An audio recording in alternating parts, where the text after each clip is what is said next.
குட்டீஸ்கெல்லாம் நமது குட்டி சேனலை சப்ஸ்கிரைப் பண்ணி சப்போர்ட் பண்ணுங்கள். சப்ஸ்கிரைப் பண்ணவங்க ஷார்ட்ஸில் ஃபஸ்ட்டு வீடியோவில் உங்கள் பேரை கமெண்ட் பண்ணுங்கள். நான் உங்கள் பேரை சொல்வேன். ஒரு அழகான காட்டில் மரத்தின் மேல் வீடு கட்டி துணிக்குருவியும் சீச்சு குருவியும் வாழ்ந்து வந்தார்கள். ஒரு நாள் துணிக்குருவி காலையில் நேரமாகவே எழுந்து சமைக்க தொடங்கி விட்டாள். அப்பொழுது சீச்சு குருவி துணிக்குருவியிடம், அம்மா, ஏம்மா இன்னைக்கு இவ்வளோ சீக்கிரமாக எழுந்திரிச்சு சமைக்கிறீங்க? என்னாச்சு உங்களுக்கு என்று கேட்டாள். அதற்கு துணிக்குருவியோ, சீச்சு குருவியே, என்னுடைய தோழி இன்னைக்கு நம்ம வீட்டுக்கு வரதா சொல்லியிருக்கா. அதுவும் நாங்கள் பார்த்து ரொம்ப வருஷம் ஆச்சு. இன்னைக்கு தான் அவள் நம்ம வீட்டுக்கு வரேன்னு சொன்னான். அதனால தான் அவளுக்காகத்தான் இவ்வளவு நேரமாக எந்திரிச்சு சமைச்சிட்டு இருக்கேன் என்று கூறினாள். சீச்சு குருவியும், யார் அம்மா, கிட்டு அத்தையா நம்ம வீட்டுக்கு வரேன்னு சொல்லியிருக்காங்க என்று கேட்டாள். துணிக்குருவியும், ஆமாம் சீச்சுவே, கிட்டு தான் நம்ம வீட்டுக்கு வரேன்னு சொல்லியிருக்கா என்று கூறினாள். உடனே சீச்சுவிற்கு மிகவும் சந்தோஷம். ஐயா ஜாலி, கிட்டு அத்தை வராங்களா? அப்பனா புஜியும் வருவா. நானும் புஜியும் ஒன்றா சேர்ந்து ஜாலியாக விளையாடுவோமே. ஐயா ஜாலி என்று மகிழ்ச்சியாக பேசிக்கொண்டிருந்தார்கள். பிறகு கிட்டுவும் தன் கணவரிடம், ஏங்க, எனக்கு ரொம்ப நாளாக என்னோட தோழியை பார்க்கணுன்னு ஆசை. நான் அவளை பார்க்குறக்கு அவங்க வீட்டுக்கு வரேன்னு சொல்லியிருக்கேன். அவங்க வீடு நம்ம காட்டில் இருக்கு, பக்கத்து காடு தான். நான் போயிட்டு வரேன், அப்படியே புஜ்ஜியும் கூட்டிகிட்டு போயிட்டு வரேன் என்று கேட்டார். அதற்கு கிட்டுவின் கணவரும், சரி கிட்டுவே, பத்திரமாக போயிட்டு வாங்க, புஜ்ஜியும் கூட்டிகிட்டு போகிற, புஜ்ஜியை பத்திரமா பார்த்துக்கோ, சரி சீக்கிரமாக போயிட்டு வந்துருங்க என்று கூறினார். பிறகு புஜ்ஜியும் கிட்டுவும் மரத்தை விட்டு கீழே இறங்கினார்கள். அப்பொழுது புஜ்ஜி கிட்டுவிடம், அம்மா, நம்ம துணிக்குருவி ஆன்ட்டியோட வீட்டுக்கு தான் போகிறோமா? அங்கே சூச்சுக்குருவி இருப்பாது என்னம்மா என்று கேட்டாள். அதற்கு கிட்டு, ஆமாம் புஜ்ஜிமா, அங்கே துணிக்குருவியும் சீச்சு குருவியும் தான் இருப்பாங்க. நீ எங்கே போனேன்னா சீச்சு குருவி கூட ஜாலியாக விளையாடலாம் என்று கூறினாள். அதற்கு புஜ்ஜி குருவியும், ஐயா ஜாலிம்மா, நம்ம அங்கே ரொம்ப நேரம் இருந்துட்டு வரலாமா? அப்போ தான் நான் அவள் கூட ரொம்ப நேரம் ஜாலியாக விளையாடுவேன். எனக்கு அவளை ரொம்ப பிடிக்குமா என்று சொன்னாள்.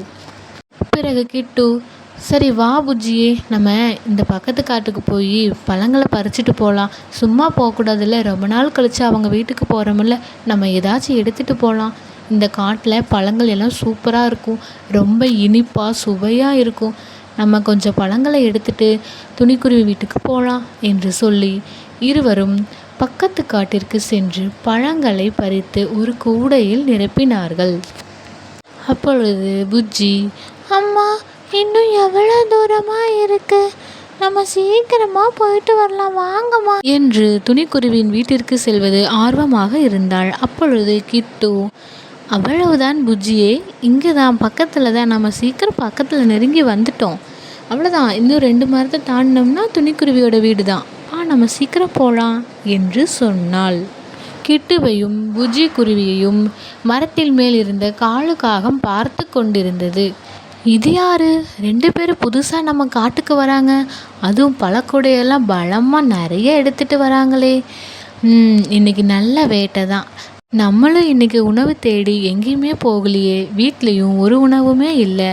சரி, இன்னைக்கு எப்படியாவது இவங்களை மிரட்டி அந்த பழக்கூடையை நம்ம வாங்கிடலாம் என்று நினைத்து மரத்திலிருந்து கீழே இறங்கியது.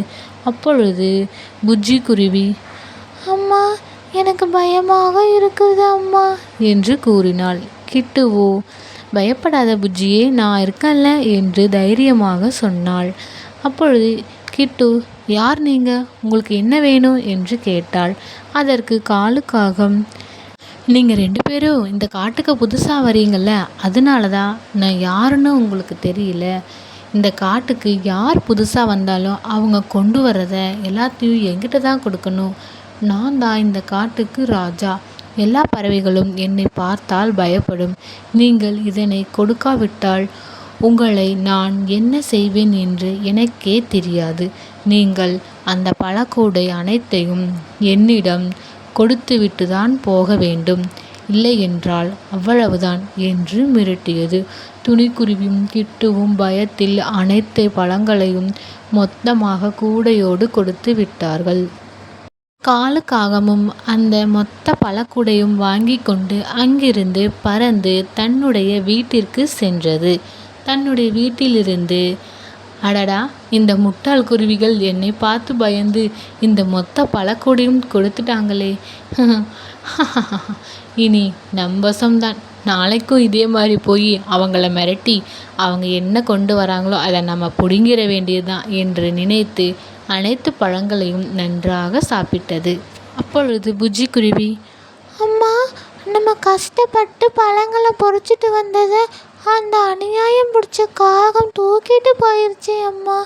இப்போ நம்ம துணிக்குருவி ஆண்டி வீட்டுக்கு என்னம்மா எடுத்துட்டு போக போகிறோம் என்று கேட்டாள். அதற்கு கிட்டு, சரி விடு புஜ்ஜி குருவியே, நம்ம கஷ்டப்பட்டு எட்டு வந்ததை அந்த காகம் நம்மக்கிட்ட இருந்து பிடுங்கிட்டு போயிடுச்சு. நம்ம வேறு ஏதாவது எடுத்துகிட்டு போகலாம். அதோ அங்கே பாரு புஜ்ஜி குருவியே, அங்கே ஒரு தர்பூசணி பழம் இருக்குது. ஐயோ கடவுளே, அந்த கடவுள்தான் இதை நம் கண்ணில் காட்டியிருக்கிறார். வா, நம்ம அதை எடுத்துகிட்டு போகலாம். நல்ல வேளை வெறும் கையோடு போகணுமா என்று கவலைப்பட்டேன். இப்பொழுது இந்த தர்பூசணி பழம் கிடைத்தது. வா, இதை நாம் எடுத்துக்கொண்டு துணிக்குருவியின் வீட்டிற்கு செல்லலாம் என்று நினைத்து அந்த தர்பூசணி பழத்தை எடுத்துக்கொண்டு துணிக்குருவியின் வீட்டிற்கு சென்றார்கள். அங்கு துணிக்குருவி கிட்டுவை பார்த்ததும், அடடா கிட்டுவே, புஜ்ஜி குருவியே, வாங்க வாங்க, எவ்வளவு நாள் ஆச்சு உங்களை பார்த்து என்று கூறினாள். கிட்டுவும், தோ வரேன் துணிக்குருவியே, இந்த தர்பூசணி பழத்தை உள்ளவை என்று கொடுத்தாள். பிறகு புஜ்ஜி குருவியும் சூச்சு குருவியும், புஜ்ஜி குருவியே நல்லா இருக்கியா, வா வா நம்ம இங்கே உட்காந்து விளையாடலாம் வா என்று கூப்பிட்டாள். புஜ்ஜி குருவியும், சீச்சு குருவியே நீ எப்படி இருக்க, நல்லா இருக்கியா, உன்னை பார்த்ததில் ரொம்ப சந்தோஷம், வா வா நம்ம ஒன்றா சேர்ந்து விளையாடலாம். பிறகு 4 பேரும் அந்த தர்பூசணி பழத்தை நன்றாக மகிழ்ச்சியாக சாப்பிட்டார்கள். அப்பொழுது கிட்டு துணிக்குருவியிடம், துணிக்குருவியே, உங்கள் காட்டில் ஒரு மோசமான காகம் இருக்குது. அந்த காகம்தான் இந்த காட்டுக்கு ராஜாவாமா. நானும் புஜ்ஜி குருவியும் நிறைய பழங்களை பறிச்சிட்டு வந்தோம். அந்த மோசமான காகம் அனைத்து பழங்களையும் கூடையோடு வாங்கிருச்சு. அதுக்கப்புறம் எங்களுக்கு என்ன பண்ணுறதுனே தெரியல. இந்த தர்பூசணி பழம் வரும்போது பார்த்தோம், அதனால தான் இது ஒன்று மட்டும் எடுத்துகிட்டு வந்தோம். நீ எதுவும் தப்பாக நினச்சிக்காத என்று கூறினாள். துணிக்குருவி, நீ என்ன சொல்கிற கிட்டு, காட்டுக்கு ராஜாவா? அப்படியெல்லாம் யாருமே இங்கே இல்லையே. உன்னை யார் அப்படி சொன்னது? காகமா? அப்படி என்றால் இது அந்த காலுக்காகத்தின் வேலைதான் என்று நினைக்கிறேன். நீ கவலைப்படாதே கிட்டு, அதற்கு சரியான பாடத்தை அந்த கடவுள் கற்றுக் கொடுப்பார். அது இந்த காட்டில் மிகவும் சோம்பேறி பிடிச்ச காகம். உணவு தேடுறதுக்கு கஷ்டமாக இருந்திருக்கும். அதனால தான் நீங்கள் புதுசாக இருக்கீங்கன்னு உங்களை ஏமாற்றி பழங்களை வாங்கிருச்சு. மற்ற பறவைங்க யாரும் அந்த காலுக்காகத்தை பார்த்து பயப்பட மாட்டாங்க. சரி இரு, நம்ம நாளைக்கு நம்ம 2 பேரும் பழங்களை எடுத்துகிட்டு வரக்க போகலாம். அந்த காலுக்காக என்ன பண்ணுதுன்னு பார்க்கலாம் என்று கூறினாள். இப்படியே அந்த இரவும் விடிந்தது. பிறகு சீச்சு குருவியும் புஜ்ஜி குருவியும் வீட்டில் பந்தை வைத்து விளையாடி கொண்டிருந்தார்கள். துணிக்குருவியும் கிட்டுவும் காட்டிற்கு பழங்களை தேடி சென்றார்கள். அப்பொழுது காலுக்காக மரத்தின் மேல் அமர்ந்து, அடடா, இன்னைக்கு நம்மளுக்கு ஒன்றும் கிடைக்காது போல. அந்த புதுசாக வந்த குருவி துணிக்குருவியும் கூட்டிகிட்டு வந்திருக்கே. இப்போ போய் நம்ம மிரட்டி எதுவும் வாங்க முடியாதே. ஐயோ, எனக்கு வேற ரொம்ப பசிக்குதே. இப்போ என்ன பண்ணுறது? சரி, இப்படியே இங்கே உட்காந்துட்டு இருந்தா அவ்வளோதான். நம்மளே காட்டுக்கு போய் ஏதாச்சும் உணவு இருக்குதான்னு பார்த்துட்டு வரலாம் என்று நினைத்து காலுக்காகம் ரொம்ப நேரமாக அலைந்து திரிந்தது. பிறகு, அடடா, இங்கே ஒரு ஆப்பிள் மரம் இருக்கே. ஐயோ, இவ்வளவு நேரம் அலைந்து திரிந்ததற்கு இந்த ஆப்பிள் மரத்தையாவது பார்த்தோமே. சாமி, உணவு தேடி எடுத்துகிட்டு வர்றது இவ்வளோ கஷ்டமா? ஐயோடா, சரி இன்னைக்கு இந்த ஆப்பிளையே சாப்பிட்லாம். இதெல்லாம் பறித்து ஒரு கூடையில் போடலாம் என்று ரொம்ப டயர்டாகி அந்த ஆப்பிள்களை கஷ்டத்தோடு பறித்து ஒரு கூடையில் நிரப்பியது. பின்பு, சுப்பாடா, இந்த ஆப்பிள் கூடைய வீட்டுக்கு எடுத்துகிட்டு போகலாம் என்று நினைத்து வரும் வழியில் ஒரு கழுகை பார்த்து காலுக்காகம் மிகவும் பயந்து நின்றது. அப்பொழுது கழுகு, ஹே காகமே, என்ன பழக்கூடை எடுத்துக்கொண்டு நீ மட்டும் சாப்பிட தனியாக போகிறாயா? மரியாதையாக அந்த அனைத்து பழங்களையும் கூடையோடு எனக்கு கொடுத்து விடு, இல்லையென்றால் உன்னை கொன்று விடுவேன் என்று மிரட்டியது. காலுக்காகமோ மிகவும் பயந்து போய் அந்த ஆப்பிள் கூடைகளை, ஐயோ கழுகாரே, என்னை ஒன்றும் செய்திடாதீங்க, இந்தாங்க நீங்களே எல்லாத்தையும் சாப்பிடுங்க என்று பயத்தில் அனைத்து பழங்களையும் கொடுத்து விட்டது. பிறகு அந்த வழியாக துணிக்குருவியும் கிட்டுவும் நடந்து வந்தார்கள். காலுக்காகத்தை பார்த்து, ஐயோ காலுக்காகமே, உன்னை நினைத்தால் பாவமாக இருக்கிறது. இதைத்தான் அந்த காலத்தில் தன்வினை தன்னை சுடும் என்று பெரியோர்கள் கூறுவார்கள். நீ என் தோழியிடம் மிரட்டி பழங்களை பறித்தாய். அவள் அதை கஷ்டப்பட்டு பறித்தாள். ஆனால் இன்று நீ கஷ்டப்பட்டு பறித்த அனைத்து பழங்களையும் அந்த கழுகார் எடுத்து சென்று விட்டார். இதைத்தான் நாம் என்ன விதைக்கிறோமோ அதைத்தான் அறுவடை செய்வார்கள் என்று கூறுவார்கள். நீ மற்றவர்களுக்கு என்ன செய்கிறாயோ அது இன்னொருவர் மூலமாக அது உனக்கே வந்து சேரும். அது நல்லதா இருந்தாலும் சரி, கெட்டதாக இருந்தாலும் சரி, நாம் செய்வதுதான் நமக்கு வந்து சேரும். சரி, இந்த தானியங்களை முதல்ல சாப்பிடு, நீ ரொம்ப பசியோடு இருக்கிற என்று சொல்லி கிட்டுவிடமிருந்த தானியங்களை காலுக்காகத்திற்கு கொடுத்தது. காலுக்காகவும் தானியங்களை சாப்பிட்டு விட்டு, என்னை மன்னித்து விடு துணிக்குருவியே, கிட்டுக்குருவியே, நீயும் என்னை மன்னித்து விடு. நான் அப்படி செய்தது மிகவும் தவறான செயல். நான் இனிமேல் ஒருபோதும் அந்த தவறை செய்ய மாட்டேன். ஒருவர் கஷ்டப்பட்டு ஒரு பொருளை எடுத்து வந்தால் அதை மற்றவர் எடுத்து போனால் எவ்வளவு கஷ்டமாக இருக்கும் என்று உணர்ந்தேன். என்னை மன்னித்து விடுங்கள் என்று காலுக்காகம் துணிக்குருவியிடமும் கிட்டுக்குருவியிடமும் மன்னிப்பு கேட்டது.